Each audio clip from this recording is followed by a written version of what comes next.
Guys, Гантуу байна.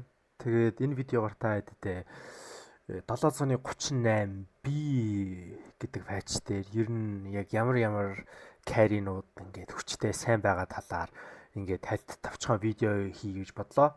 Тэгээд файч гараад бас нэлээд хончлоо. 38 гарсны дараа нэлээд хонжогоод 38B гараад сайн байсан carry-нууд нэрфлүүлээд тэгээд өөрөө шинэ carry-нууд ер нь бол одоо хүч төрөн гарч ирж байна. За тэгээд олон юм яриад ахав шууд видеондоо орцгоё. За тэгээд carry-нуудын маань хамгийн ихэнд Nature's Prophet буюу NP маань орж ирсэн байна. За NP болохоор ингээд Dota 2 Pro Tracker дээр болохоор ингээд game 8000-аас дээш MMR-тай тоглолтуудад сүүлийн 8 өдөрт нийт carry roll-ийг 4600 авагдсан байна. Тэнгүүтээ win rate нь болохоор 53.7 гэж гарч ирж байгаа. Энэ бол нэлээд өндөр win rate. За NP гэдэг баатар ер нь бол яагаад ингэж нэг өмнөх 737 болоо дээр байхгүй байж ийснаа. Одоо яг 738 би дээр нь ороод ирвэ гэд ер нь бол хүмүүс бол нэлээд гайхаж байгаа.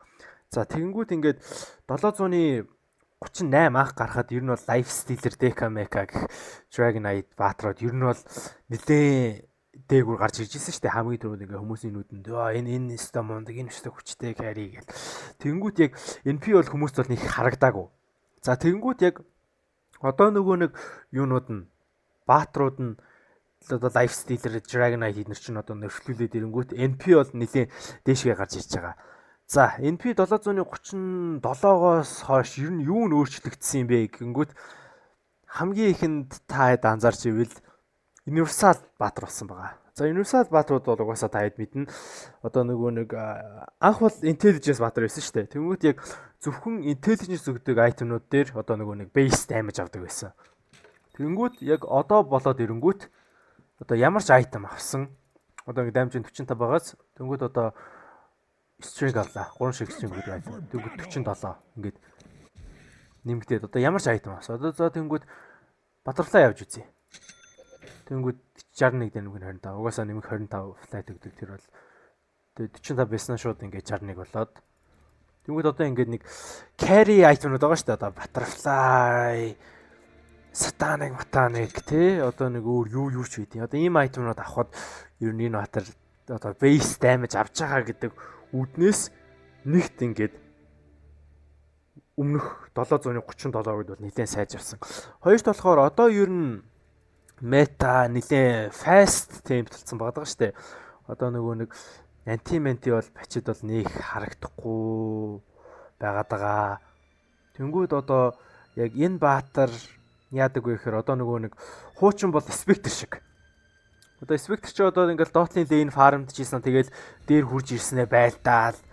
Тэгэл гол байлдаж ийснаа шууд одоо ингээл юу яагаал дээр очиж байлдаад айлын jungle-ыг зөгчижсэн шууд мэд дээр болж исэн дайнд очоод очиж амжихгүй маа гэж ярьж улт малтаа хийгээл одоо нөгөө нэг Spectre ч юм болохоор одоо бас ингээл Dota-ны lane farmд жийсэн шууд дайн дээр одоо очоод ултаараа гүйжиж болох юм таалаад тэгэл яваад идэг.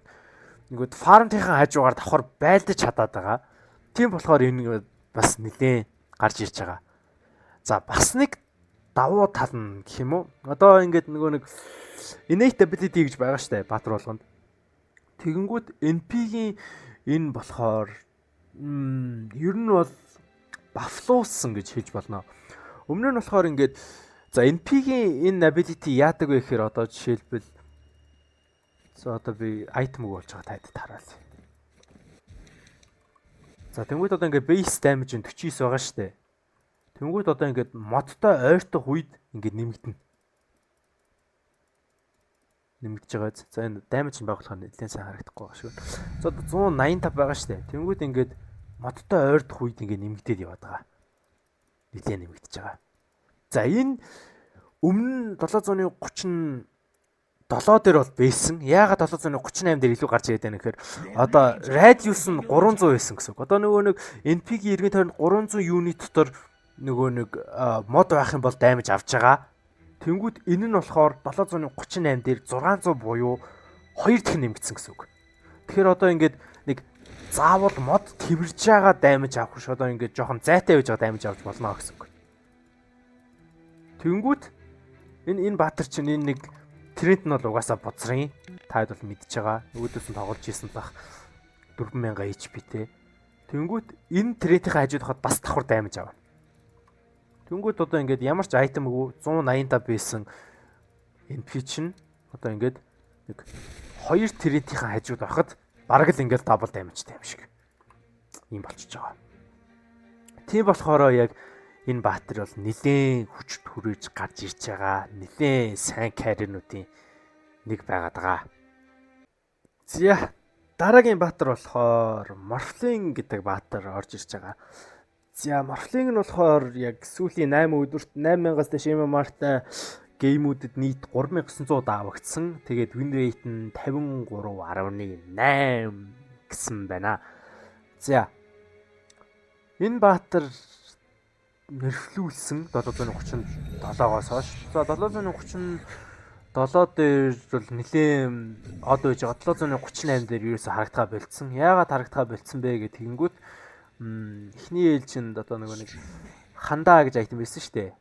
Энд чинь мэдээж таад бол мэдж байгаах. Нэг юу яадаг байсан.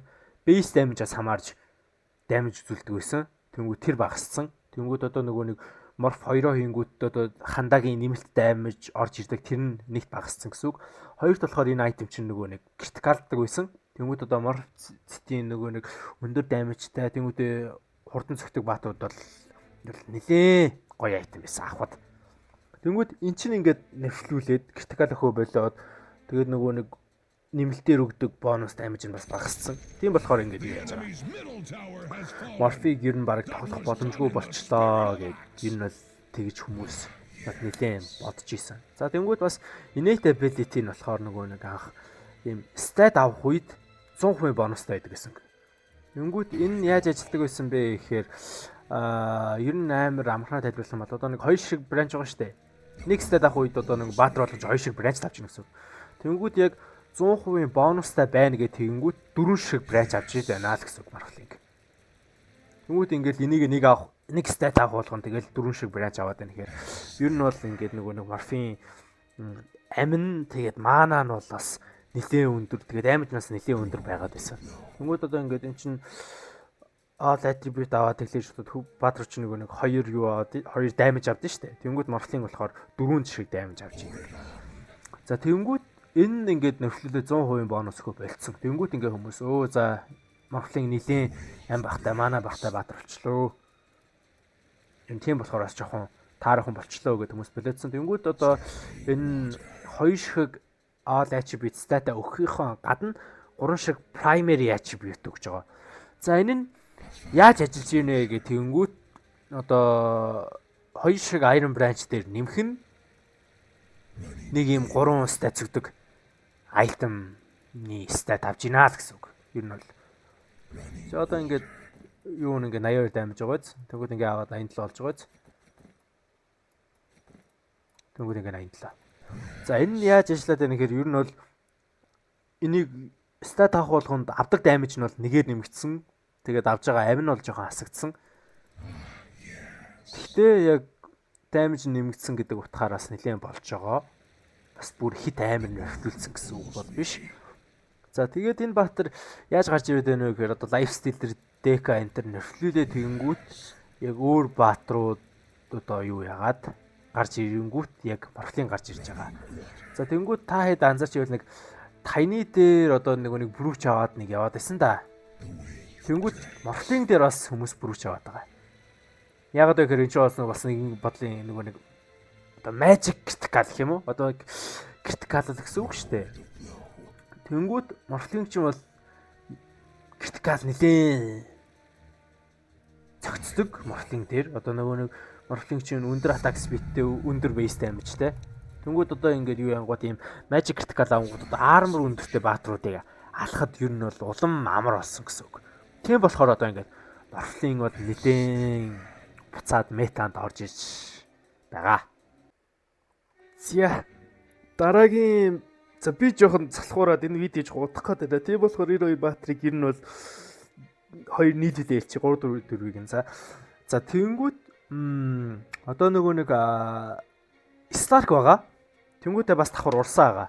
За, урсаа сүүлийн 8 өдөр carrier roll дээр нийт 3000 удаа авагдсан. 8000-аас дээш геймертэй гейм дээр штэ. 3000 удаа авагдсан. Тэгээ win rate нь 52.5 гэж гарч иж байгаа. Нилээ өндөр. За, тэнгүүд нөгөөх нь болохоор бас Stark байгаа. Stark одоо 3800 удаа авагдсан. Win rate нь болохоор 52.7. Тэгэхээр бас нэлээ өндөр байгаа даа. За, энэ хоёр баатар ер нь бол өмнөх бачууд дээр бол нэг амар муу бол байгаагүй. Нэг тийм амар мундаг бол байгаагүй. Зүгээр ингээ бэж л идэг. Зүгээр ингээ тоглолтод тааруул аятайхан каринууд. Тэгэл хаяа авагдаад тэгэл байнга ингээд юу яадгүй. Байга авагдууч гэсэн хаяа авагддаг. Тэгээ хаяа авдахдаараа гайгүй байдаг тийм каринуудын нэг байгаа. За тэгэнгүүт энэ хоёр кари яагаад ороод ирвэ гэх тэгэнгүүт одоо нөгөө нэг лайф стилэр Dragon Knight гэдэг баатрууд байгаа шүү дээ. Одоо нөгөө мили каринууд. Тэнгүүд тэр хоёр баатруудын өөдөөс бол нэлээд сайн. Яг нөгөө энэ хоёр баатар чинь мили баатруудын өөдөөс нэлээд сайн шүү дээ.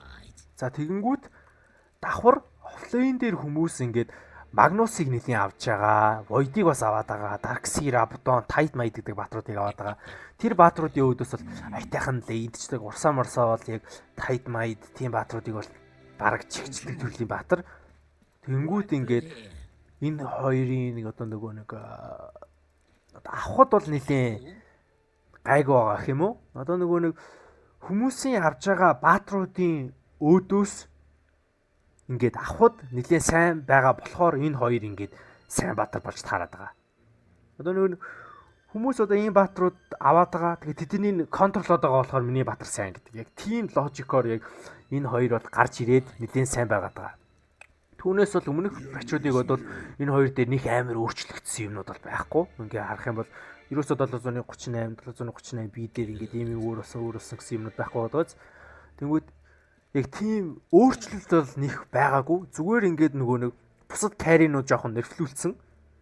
Тэгээд нөгөө нэг хүмүүсийн авж байгаа баатрууд энэ өөдөөс энэ хоёр баатар нэлээд сайн байгаад байгаа болохоор энэ хоёр баатар ер нь бол нэлээд дэшээ гарч ирээд байгаа. За тэгээд юун төрөнд энэ хүртэл дуустал нь үзсэн та бүхэндээ баярлалаа. Тэгээд би болохоор ингээд яг дараагийн ээлжинд өөр рол дээр ч юм уу эсвэл ингээд нэг өөр ролууд дээр одоо ийм баатар сайн байгаа, ийм баатар муу байгаа гэсэн видео хийж бодож юм. Тэгээд эсвэл ингээд энэ баатраар яаж тоглох вэ гэдэг гайд маягийн юм хийд юм уу ч гэж бодож юм. Тэгмүүд эсвэл ийм рол дээр ерөнхийд нь яаж тоглох хэвтэй вэ гэдэг нэг тиймэрхүү видео ч хийд юм уу ч гэсэн бас бодлоо байна. Тэгээ та хэд ер нь бол яг дараа яг ямар шиг видео юу үзмээр байна. Тэгээд тэр хэдийгээ комент дээр бичээрэй. Тэгээд яг энэ бач дээр ер нь мета дээр та хэд ер нь бол ямар баатраар тоглож чинь win rate ер нь хэр байна. Тэр талаараа тэгээд бичээд үлдээгээрэй. Тэгээд ингээд ямар баатар авахаа мэдэхгүй суг найз байдаг бол тэгээд энэ видеог тэр найз руугаа явуулаарай. Тэр найз чи жоохон ч гэсэн тусалж магадгүй. За тэгээд энэ хүртэл үзсэн та хэдтэй баярлаа. Тэгээд өмсдгүү ингээд цамцаа өмссөн чинь дотор нь ингээд нэг тийм ингээд мөнгө гарч ирээсэ гэж та хэд төгсч да. За тэгээд баяр тацгаа.